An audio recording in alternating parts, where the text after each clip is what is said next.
안녕하세요. 레버리지랜드에 오신 것을 환영합니다.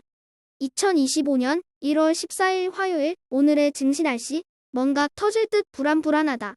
미국 증시가 국채금리의 폭등과 함께 하락을 거듭했건 끝에 일단은 안정세를 취하며 일제히 상승 전환에 성공했다. 물론 장막 암후에 나온 지표들을 기준으로 하는 것이기에 실제 시장 마감 상황과는 다소 차이가 있음을 참고하기 바란다. 다음은 간밤에 나온 주요 뉴스들이다. 먼저 금리 불확실성의 기술주들이 크게 휘청이고 있는 상황에서 이 와중에 덮친 격으로 미국 상무부는 AI 반도체 수출 통제 정책을 발표해 주가 하락에 불을 붙이고 있다. 그리고 지난주 젠슨 황의 발언에 크게 휘청했던 양자 컴퓨터 관련주들이 오늘은 저크버그의 추가 디스 발언에 다시 한번 휘청하며 일제히 폭락해 눈길을 끈다. 양자 컴퓨터 상용화까지 적어도 10년은 더 필요할 거라는 의견에 20% 가까이 추가 폭락한 양자 컴퓨터 관련 종목들이다. 다음은 주요 증시 전망 소식들이다. 먼저 골드만삭스는 중국 증시가 올 한 해 20% 넘게 오를 것이라고 전망했고, 펀드 스트레스의 톱니는 조정 중인 비트코인이 앞으로도 쭉 좋을 것이라고 자신했다. 하지만 블랙록에서는 10년물 국채금리가 5% 넘게 추가로 치솟을 수 있다고 경고하며 단기 불확실성에 대해 경고한다. 3배수 레버리지 ETF가 지난주에 폭풍 하락세를 잠시 돌려세우며 한숨 돌렸다. 은행주들의 실적 발표를 시작으로 본격적인 실적 시즌에 돌입하는 미국 증시는 우선 가장 크게 빠졌던 지역은행 ETF가 먼저 바닥을 찍고 반등에 성공하며 투자자들을 안심시키고 있다. 하지만 시장금리 상승이 여전히 진행 중인 가운데 20년물 장기채권 ETF TMF는 오늘도 0.56% 추가 하락하며 역사적 전저점 돌파 행진을 지속하고 있다.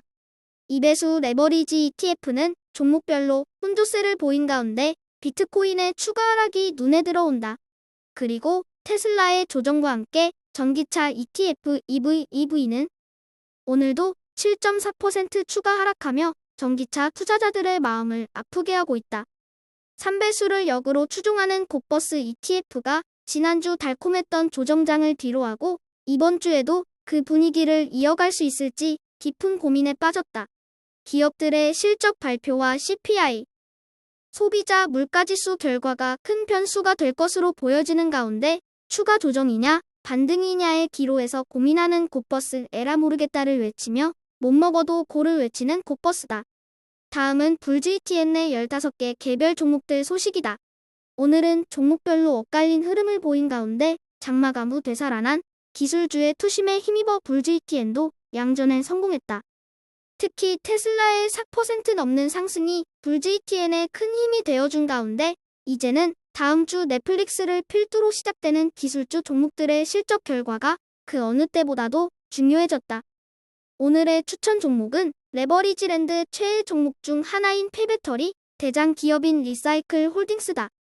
최근 양자 컴퓨터가 상용화 시점까지 무려 10년 넘게 걸릴 것이라는 빅테크 수장들의 고추가로 발언에 양자 컴퓨터 관련 종목들이 반토막이 나고 있다.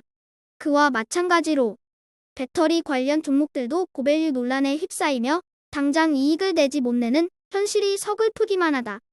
리사이클 홀딩스는 폐배터리 산업과 관련해서 북미 지역에서 독점적 지위를 가지고 있는 회사로 향후 배터리 사용량이 기하급수적으로 늘어남에 따라 큰 수혜를 받을 것으로 기대되는 종목이다.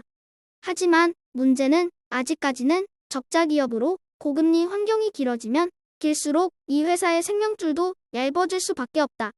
배터리의 미래를 의심하는 것이 아니라 과연 그때까지 살아남을 수 있느냐를 걱정하는 것이다. 아무리 미래 가치가 훌륭해 보이더라도 당장 굶어 죽을 것 같은 마당에 그때까지 생각할 여유가 사라진 요즘이다. 반대로 생각해보면 그렇기에 지금과 같이 싼 가격에 이런 흙 속의 진주와도 같은 종목들을 주워 담을 수 있는 것이 아닐까? 최근 들어 꿈을 먹고 사는 중소형 기술주 종목들이 유독 큰 순환을 겪고 있다.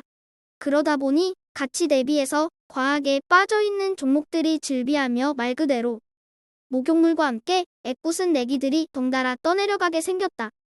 10년물 국채금리의 변동과 가장 유사한 패턴으로 움직이는 섹터가 바로 중소형 종목들인 것을 감안했을 때 5%에 가까운 금리 폭등은 분명 소형주들에게 쥐약이다. 하지만 물급필반이라는 말도 있듯이 어디가 끝인지는 모르겠으나 극에 달하는 순간 다시 반대 방향으로 강하게 작동하게 되어 있다. 지금은 공포에 뒷걸음치기보다는 용기 내어 위기 속에서 기회를 엿보아야 할 시점이라는 말과 함께 오늘의 영상을 줄이겠다. 오늘도 어김없이 찾아주시고 들어주셔서 감사합니다. 그럼 내일 더 좋은 모습으로 인사드리겠습니다. 감사합니다. 행복한 하루 되세요.